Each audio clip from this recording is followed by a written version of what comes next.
Vamos lá, vamos dar início à nossa quarta aula de Direito Administrativo. Eu me chamo Diego Edington, sou professor aqui de Só Concursos e Afins. E a gente vai dar continuidade ao nosso assunto, que na verdade a gente iniciou na aula passada, que faz referência a atos administrativos, e a gente vai finalizar esse assunto hoje.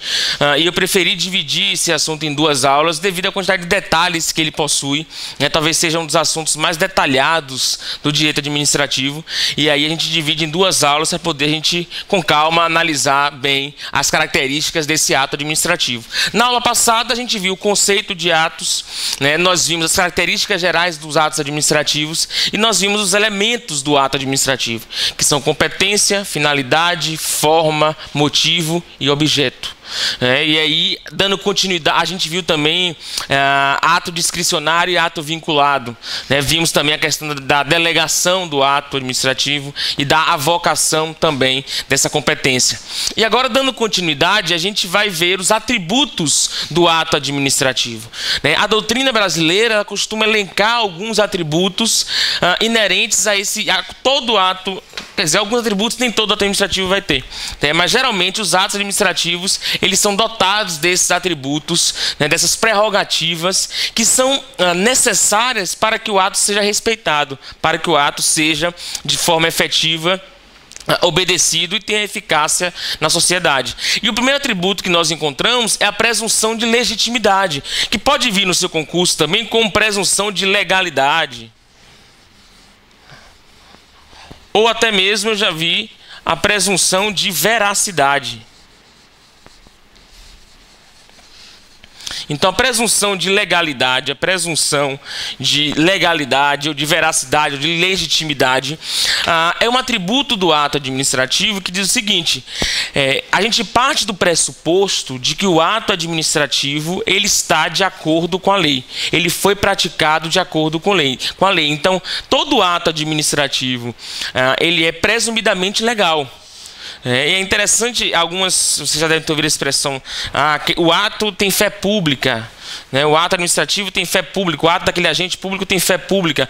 Fé pública é justamente nesse sentido, de ser algo, a gente parte do pressuposto de que é verdade, que ele agiu dentro dos parâmetros da lei. Agora sim, essa presunção de legitimidade não é uma presunção absoluta. É uma presunção relativa. O que significa? Significa dizer que a gente pode provar que o agente público ele praticou o ato fora da legalidade, a gente pode questionar isso, só que a partir do momento que a gente questiona, o dever de provar é nosso. Porque o que ele praticou é presumidamente legal. Então, se nós estamos insatisfeitos com o ato administrativo, é o nosso dever provar que aquele ato ele foi praticado fora dos ditames legais. Então, por exemplo, quando a administração pública lhe aplica uma multa ou lhe penaliza de alguma forma, aquela multa, aquela penalidade, ela é presumidamente legal. Então, se você acha que aquela multa não foi válida, foi irregular, é você que deve provar que aquela multa foi irregular, não está dentro da legalidade. Mas, presumidamente, o ato praticado pelos agentes públicos, eles são presumidamente legais. A gente parte do pressuposto de que é legal. Isso porque é um atributo que permite a própria administração pública agir. Porque se ela tivesse que provar todas as vezes que ela praticar um ato, que ele está agindo dentro da legalidade, ia ser difícil, ia ser mais burocrático, na verdade, a atuação da administração pública. Então é por isso que a gente parte desse pressuposto de legitimidade. Ok? Alguma dúvida? Para as pessoas novas aí, se tiver dúvida, só é falar na hora, tá? E aí a gente tenta esclarecer. Então, esse é o primeiro atributo. O segundo atributo é a chamada autoexecutoriedade. O que significa a autoexecutoriedade? A autoexecutoriedade é um atributo do ato administrativo que diz assim, que o poder público, a administração pública, ela pode agir sem ter que pedir prévia autorização ao judiciário. Então, a administração pública, ela age sem a necessidade de pedir, sem a necessidade da autorização do Poder Judiciário. Os atos administrativos, eles são autoexecutórios, ou seja, ela pode pôr em prática por conta própria. Assim, esse atributo da autoexecutoriedade, a doutrina costuma dividir esse atributo em dois aspectos. A doutrina vai dizer o seguinte, olha, a autoexecutoriedade, ela se subdivide em dois aspectos, que são a exigibilidade e a executoriedade. Esse primeiro ato aqui, esse primeiro atributo aqui, né, subatributo, digamos assim, ele vai ter em todo o ato administrativo. O segundo não. Vou mostrar por quê. A doutrina diz que a exigibilidade todo ato administrativo tem. Ou seja, é a possibilidade de você decidir sem o judiciário. Então a administração pública ela pode decidir sem o judiciário. Vou dar um exemplo bem atual aqui, que eu vi a notícia ontem, aqui em Salvador. Foi baixado um decreto, não sei se vocês viram, pelo município, no sentido de que vai haver desapropriação, né, de alguns imóveis ali na região da Orla, para dar continuidade a essa reforma da Orla que está fazendo, ali na Orla de Pituaçu, do bairro de Pituaçu. Eu vi ontem essa notícia. Eu não li o decreto, mas eu vi a notícia só. Então, esse decreto ele diz que o município dizendo, vou desapropriar os imóveis que estão ali. Na verdade, não é nem os imóveis, é mais aquele canteiro central, que tem, aliás, mas bem que tem uns restaurantes ali, né? Tem bastante restaurantes, agora que eu lembrei ali. Tem bastante restaurantes ali no meio, aquele canteiro central que é bem largo. Então vai fazer, baixou um decreto de desapropriação. Né? E quando ele baixa esse decreto de desapropriação, esse ato ele tem exigibilidade. Porque ele não precisa consultar o judiciário se ele pode desapropriar ou não. É autoexecutório, de forma genérica, é autoexecutório. O poder público decide por conta própria que ele vai desapropriar. Ele pode fazer isso. Agora, nem todo ato ele vai ser executado. Uma coisa é você decidir fazer por conta própria. Outra coisa é você executar aquele ato. Para haver executoriedade, né, são aqueles atos em que o poder público pode fazer sem o judiciário. Então, alguns atos administrativos eles vão ser executórios, outros não. Por exemplo, nesse exemplo que eu dei da desapropriação, se os proprietários daquele imóvel eles se recusam a sair dali, o poder público, o município, ele não pode invadir o imóvel por conta própria e tirar o morador dali. Porque esse ato da desapropriação, ele não é executório. Então veja, a desapropriação, ele tem exigibilidade, o poder público pode fazer por conta própria, mas ela não é executório. Por quê? Porque se não houver a concordância do particular, o poder público não vai poder, que a gente chama de emitir na posse, né, que é entrar no imóvel.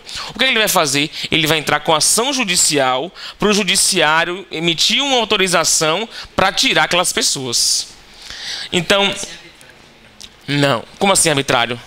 Você falou da questão de desapropriar. Se a pessoa não querer, o administrativo pode ser arbitrário. O que acontece? O Instituto da Desapropriação é um instituto que é o mais invasivo, digamos assim, das intervenções do Estado na propriedade. E é o seguinte, o poder público ele tem a competência para desapropriar o imóvel, né? Na verdade, o poder público tem competência para desapropriar qualquer imóvel particular, qualquer um. Agora sim, o que o particular ele pode questionar é o valor oferecido. Infelizmente, o particular ele não pode, claro, partindo do pressuposto de que é uma desapropriação legal, né? Agora, o que é legal ou não, eles sempre vão alegar interesse público e sempre vão conseguir, na prática, desapropriar. Mas o particular ele não pode dizer, eu moro aqui há 50 anos, eu não vou sair. Infelizmente, ele pode morar ali há 100 anos. Se o poder público quiser desapropriar em nome do interesse público, né, ele pode desapropriar. Agora, ele vai desapropriar tendo que indenizar. Ele tem que pagar o valor que aquele imóvel vale. É claro que aí o valor, às vezes, geralmente é discutido na justiça. Porque o município, o Estado, quer pagar sempre menor. Eu acho que em Salvador isso mudou um pouco, porque como a construção do IPTU... Sim, verdade, aumentaram. Isso é verdade. Um valor bem mais real que era. É verdade. Isso porque a desapropriação é baseada no valor venal, né? O valor que está lá. Então você tem, quando você faz um recadastro dos imóveis, valoriza os imóveis, aumenta o IPTU, mas também aumenta o valor do imóvel. Então o valor da desapropriação acaba sendo maior do que um valor defasado, digamos assim. Então veja, na desapropriação, mesmo que o particular não queira, ele vai ser desapropriado. A única coisa que o particular pode questionar é o valor. Agora, a justiça de ser desapropriado ou não... Essa parte de arbitrário é falso. Na verdade, é porque a palavra correta é discricionária, não arbitrário. É uma escolha discricionária. Na prova não pode cair essa, porque é uma questão de arbitrário. Não, aí a possibilidade de questões são infinitas, porque ela pode criar um contexto de uma desapropriação arbitrária. De uma desapropriação, quando na verdade, um exemplo, que o interesse da desapropriação não é construir uma escola, mas sim se vingar de uma pessoa. Né? Às vezes o político tem já acontecia bastante isso aí, aqui na Bahia, inclusive. Né? Às vezes o político não ia com a cara daquelas pessoas ali, e aí ele ia lá e desapropriava o imóvel dele, só para tirar aquela pessoa dali. Então alegava um motivo qualquer, às vezes nem construía nada depois, mas usava o poder público para poder tirar. Nessa hipótese é arbitrário. Né? É uma desapropriação arbitrária.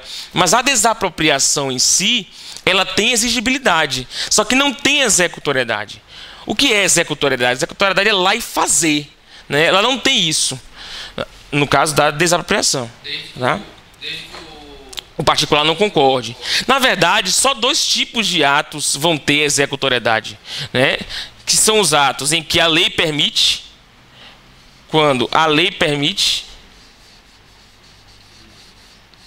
ou no caso de urgência. Ou quando a lei permite, ou no caso de urgência. Vamos dar alguns exemplos de ato que tem executoriedade. Por exemplo, quando a vigilância sanitária interdita um estabelecimento comercial que não está dentro dos padrões da vigilância sanitária, né, de higiene. Então, ali existe executoriedade, porque ela vai lá e fecha o estabelecimento. Perceba que ela não precisou de uma ação judicial para fechar. Ela vai lá e fechou.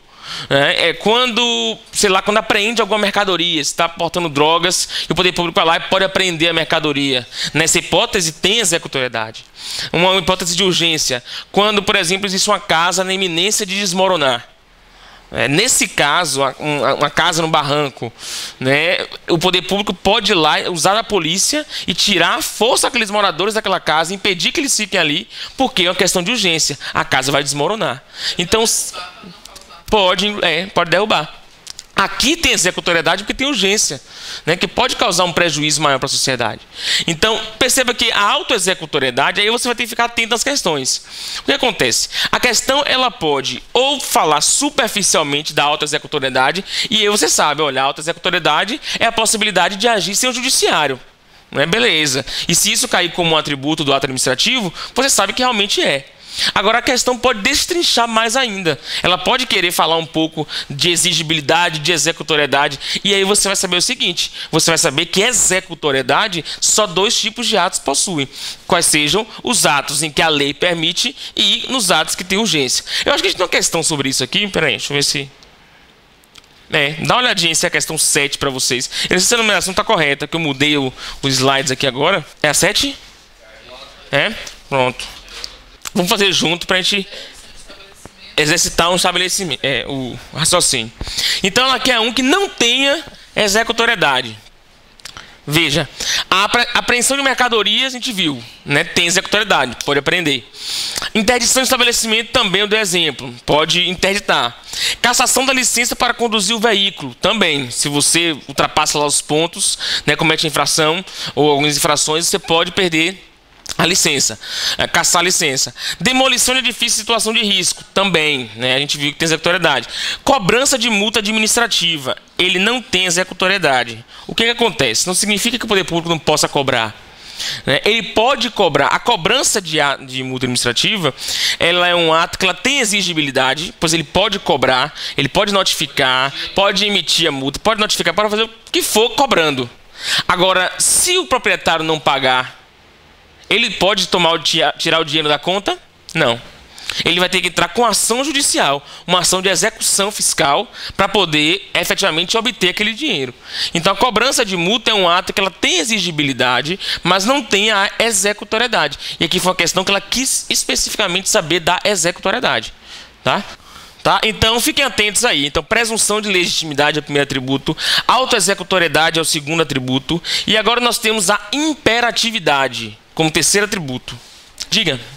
A colega está perguntando se nesse exemplo que eu dei de quando o administrador público desapropria de forma arbitrária para prejudicar especialmente um proprietário, se esse proprietário poderia entrar com ação judicial. Eu falei que sim. Aí ela pergunta, será que isso não seria uma análise de mérito do ato? E o judiciário a gente sabe que não pode fazer análise de mérito, né? O judiciário só pode analisar a legalidade. Mas nesse caso, como existe o desvio de finalidade, né? Ele disse que a finalidade é uma, mas na verdade a finalidade é outra, seria prejudicar aquela pessoa. Um desvio de finalidade é uma ilegalidade. Então você está violando a lei. Quando você desvia a finalidade, você está violando a lei. Então o particular ele pode, né, questionar isso por essa via. Você analisando que aquele ato praticado ele foi cometido com desvio de finalidade. Então desviou a finalidade, violou diretamente a lei. E aí o judiciário pode anular essa desapropriação. E a imperatividade é o nosso terceiro atributo, no sentido de que o ato administrativo ele vale para todos. Ou seja, ele deve ser obedecido por todos, né, todos os cidadãos, independentemente da nossa concordância. Então veja, o ato administrativo ele é imperativo, ele é o poder de império mesmo, né, a expressão. Então ele se volta para toda a sociedade e a sociedade deve obedecer o que está escrito naquele ato, que contém aquele ato, independentemente da nossa concordância. Independentemente se a gente acha bom ou ruim, a gente deve obedecer aquele ato administrativo. Claro que se houver uma ilegalidade dentro da história, nós podemos questionar. Mas aí a gente quer lá naquele primeiro atributo, que é presumidamente legal. E se a gente acha que houve uma ilegalidade, a gente deve provar essa ilegalidade. Mas o fato é que o ato ele é imperativo. Os atos administrativos eles são imperativos. E por fim... não, temos uma questão. Volta lá nas questões. Diz assim, o atributo da imperatividade garante que os atos administrativos obrigacionais sejam. Claro, a imperatividade ela vai ser uma característica mais dos atos administrativos obrigacionais, que impõem uma obrigação para a gente fazer. Porque se for um ato administrativo que não impõe uma obrigação, não tem por que ele ser imperativo, né? Um ato que declare, hoje é o dia de, sei lá, cria um dia de alguma coisa, né? Isso não é um ato imperativo, não gerou uma obrigação para o cidadão, é apenas um anunciado. Revogados pela própria administração em razão do seu poder de tutela. B. Executados pela própria administração pública sem necessidade de intervenção no poder judiciário. C. Considerados verdadeiros e conforme ao ordenamento jurídico. D. Convalidados ante a constatação de sua nulidade absoluta com efeito ex nunc. Imposto a terceiros, independentemente de sua concordância. É a nossa resposta. O que é interessante? As outras alternativas, elas são verdadeiras também. Só que elas não são verdadeiras, elas não correspondem à imperatividade. Porque, por exemplo, pode ser revogado pela própria administração, em razão, os atos administrativos eles podem ser revogados, mas isso não é isso que significa a imperatividade. Pode ser executado sem intervenção do judiciário, alguns atos podem. Eles são considerados verdadeiros, que é a presunção de legitimidade, e eles são convalidados. Não, se bem que esse aqui não pode ser convalidado, não. Esse aqui é a única que seria falso. A gente vai ver convalidação daqui a pouco. Eu não sei se eu falei ex nunc e ex tunc com vocês aqui já. Não? Se eu não falei, eu vou falar daqui a pouco. O que é ex nunc, o que é ex tunc, esses efeitos, né, de você revogar, anular um ato administrativo. Eu acho que ainda falo ainda hoje que eu vou explicar com validação, aí eu vou falar sobre esse efeito, tá? Mas a resposta letra E, impostos a terceiros, independentemente da sua concordância. E nós temos um último atributo, que na verdade foi um atributo criado por uma autora, e devido à relevância dessa autora, os atributos acabaram até, esse atributo da tipicidade vem caindo até em concurso, né? Foi Maria Silvia de Pietro, uma autora administrativista, que ela criou esse atributo da tipicidade. É um quarto atributo que, devido à relevância e à cobrança de concurso, a gente acaba estudando. Muitos autores criticam, dizendo que tipicidade não é um atributo, que é uma característica inerente ao ato. Vou deixar vocês tirarem suas próprias conclusões. A tipicidade diz assim: o ato deve corresponder a figuras definidas pela lei como aptas a produzir determinados efeitos. o ato deve corresponder a figuras definidas pela lei como aptas a produzir determinados efeitos. É a seguinte ideia, né? Se a administração pública quer penalizar um servidor, né, ela tem que se utilizar os atos de penalização típicos na lei, aqueles que já estão previstos na lei, como demissão, como suspensão ou como advertência. Né? Tipicidade para Maria Silvia é mais ou menos a ideia de que todo ato administrativo tem um tipo específico, tem uma categoria específica. Né? O que os autores dizem. Aí muitos autores dizem que isso não precisava ser um atributo, né? Que isso é mais uma característica do ato. Mas o fato é que esse negócio aí de tipicidade é um atributo administrativo. Né? Acho que tem até uma questão aqui, já que eu coloco na sequência, né? Então, a ideia é essa. A ideia é qual atributo a presunção de legitimidade, auto-executoriedade, imperatividade e tipicidade. Né? Tem até uma questão sobre isso. Dá uma olhadinha lá de novo na sequência. Que caiu na magistratura do trabalho. São atributos do ato administrativo, exceto. Né? Aí, as opções, tipicidade está aqui como opção. Né? Então quer dizer que é. Porque a resposta, na verdade, é a finalidade.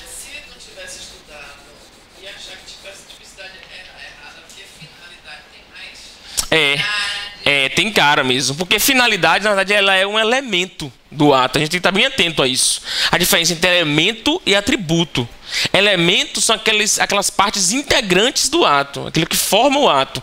Né? Atributos são prerrogativas do ato, são características daquele ato administrativo. Então, elementos são 5. Elementos: competência, que também pode ser chamado de sujeito competente, finalidade, forma, motivo, objeto, o FIFO-MOB, que a gente viu na passada.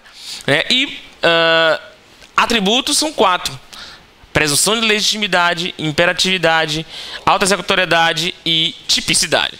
Né? Que a gente viu aqui que é um atributo, sim, né? Pelo menos para... Não sei que banca foi essa, mas né, para as bancas já é considerado um atributo. Veja só, a gente tem algumas espécies dos atos administrativos. Né?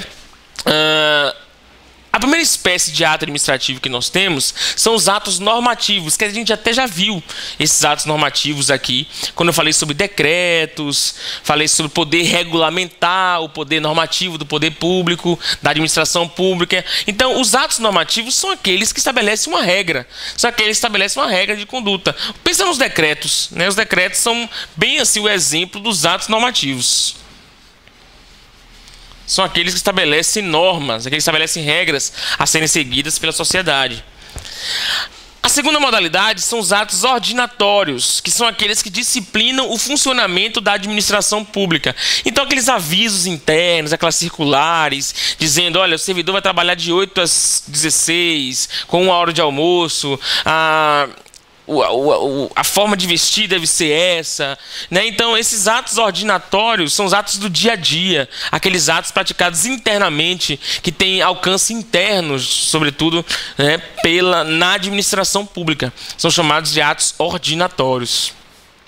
A terceira modalidade são os atos negociais. São aqueles que contêm uma declaração de vontade do poder público coincidente com a pretensão do particular, visando a concretização de negócios jurídicos públicos ou a atribuição de certos direitos ou vantagens ao interessado.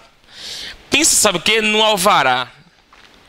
Deixa eu pensar aqui. Um alvará, ou então uma licença, um alvará de táxi.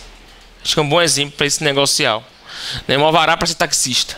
Então, o alvará é um ato negocial, porque contém uma declaração de vontade do poder público, coincidente com a pretensão do particular. Então, o poder público vai lá e diz que autoriza você a ser taxista, e você quer ser taxista, né, visando a concretização de negócios jurídicos públicos, porque o táxi está exercendo um serviço público, que é o serviço de transporte. Visando os públicos ou a atribuição de certos direitos ou vantagens ao interessado. Você fala particular aí, é físico e jurídico, né? Pessoa física ou jurídica. Linha de ônibus, por exemplo. Não, a linha de ônibus não, sabe por quê? Porque a linha de ônibus é um contrato. Aqui é um ato unilateral. Cadê? É tipo uma permissão. Aqui é uma declaração de vontade. Existe a diferença entre declaração de vontade e um contrato. Porque na declaração de vontade, o poder público, ele, por conta própria, ele decide sozinho se ele vai lhe autorizar ou não. Na linha de ônibus, ele abre uma licitação para contratar uma empresa, então é um contrato bilateral. Lá existem obrigações e deveres recíprocos. Aqui não, aqui é o poder público permitindo. Atos enunciativos. O que são atos enunciativos? Também tem alguns alvarás aqui nessa história. Atos enunciativos são aqueles por meio dos quais a administração pública emite uma vontade, emite uma ideia, atesta ou concretiza um fato. Não, melhor é usar a palavra atestar. Ela atesta um fato que aconteceu. Por exemplo, um parecer jurídico. O parecer jurídico é o principal ato enunciativo que nós temos. Uma certidão também é um ato enunciativo. Você vai lá e quer uma certidão negativa de que você não deve tributo nenhum. O poder público te dá uma certidão negativa. Isso é um ato enunciativo. Ele está atestando que você não deve. Tá? Então, o ato enunciativo é mais ou menos essa ideia. Ele atesta uma situação em face do particular, do cidadão. E os atos punitivos são aqueles que, obviamente, representam a punição, representam sanções que o poder público realiza, né, diante de alguma infração. Então, são as sanções que ele realiza, que ele aplica diante de alguma infração. Então, essas são as classificações, uma das classificações dos atos administrativos: ordenatórios, normativos, negociais, punitivos, enunciativos. Sim. Uhum. A descrição, né, de cada Sim. o problema é você muitas vezes distinguir Um exemplo. Sim, o que é. Agora, se serve de consolo, as questões que eu observo, esse não é um dos assuntos que mais cai. Dentro, ato administrativo cai. Agora, essa classificação específica, ela não cai muito. E quando cai, ela não pergunta o exemplo, ela pergunta o conceito, mais ou menos.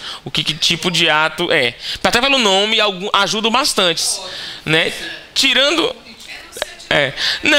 Tirando, eu acho que o pior aqui seriam esses dois, ordenatórios e negociais. Porque negociais induz você a pensar em uma negociação, e na verdade não é negociação.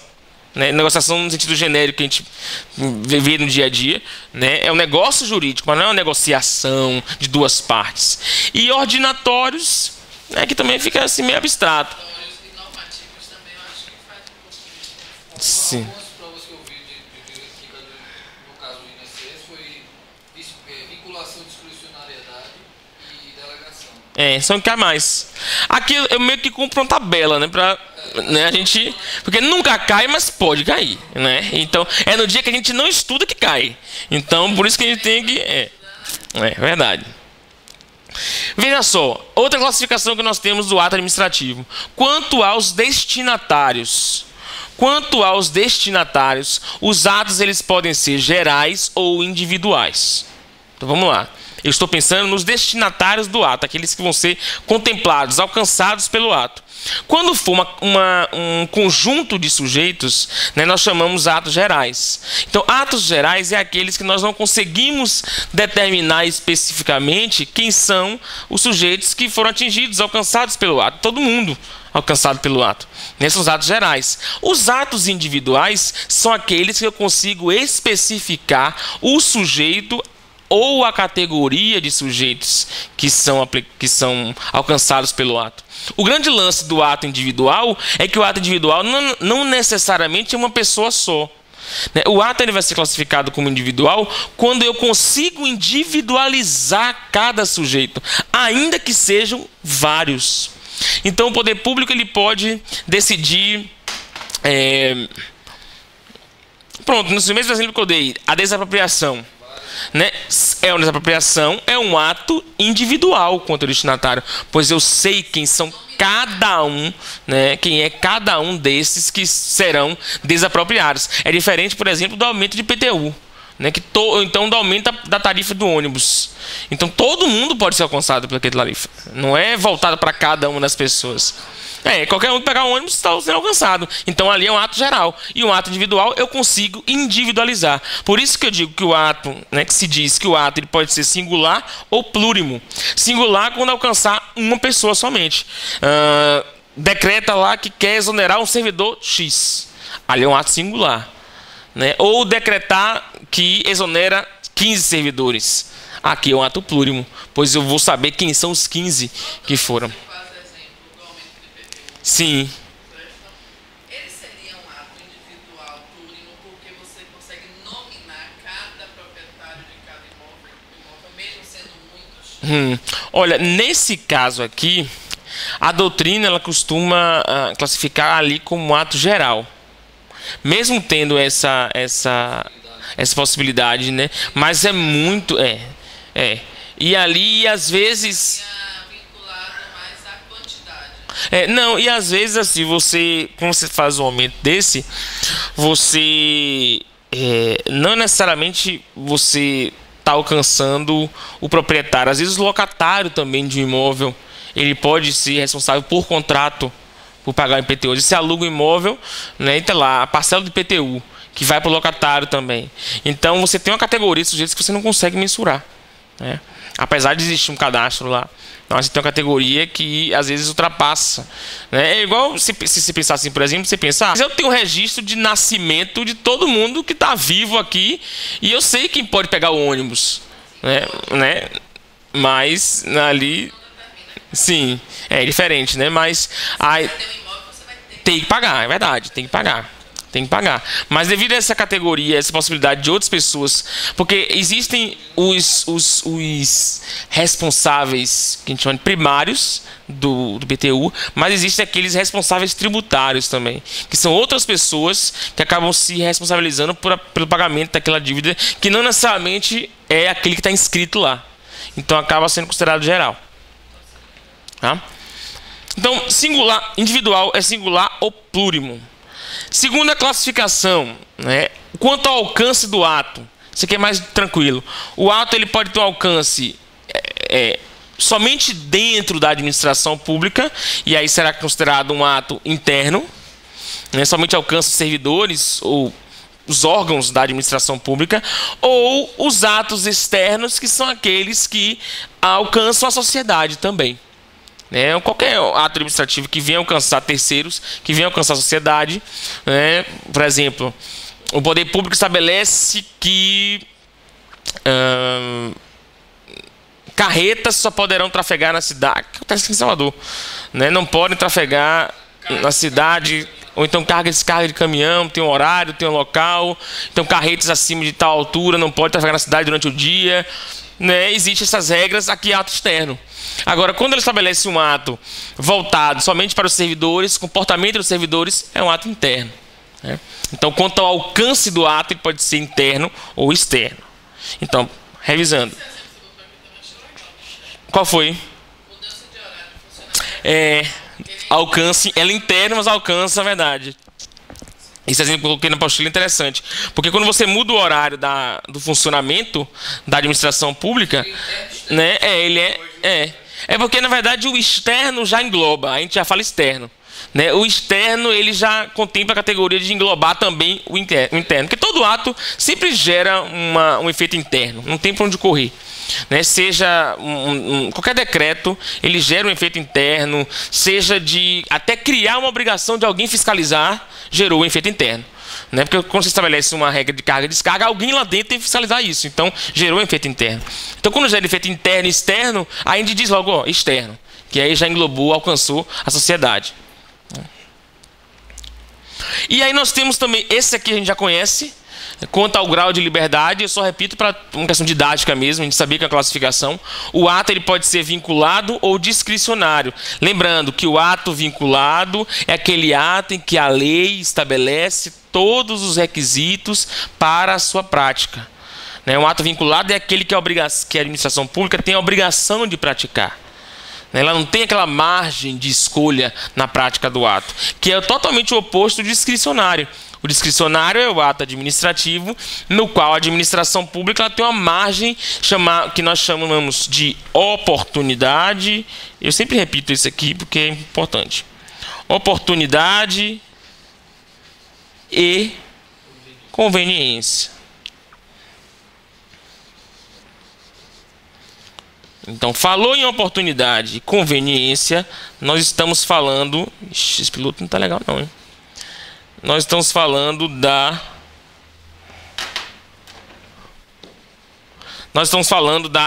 de ato discricionário. É um ato discricionário. É aquele ato em que a administração pública pode decidir quando realiza, como realiza. E lembrando que essa margem de escolha, ela não é uma margem total. Ela é uma certa margem de escolha. Porque mesmo tendo essa discricionariedade, o poder público deve obedecer à legalidade. Deve obedecer à legalidade. Então, as limitações da legalidade. Então, quanto ao grau de liberdade, o ato pode ser vinculado ou discricionário. Então, quanto aos destinatários, ele é geral ou individual. Quanto ao alcance, ele é interno ou ele é externo. Quanto ao grau de liberdade, ele pode ser vinculado ou discricionário.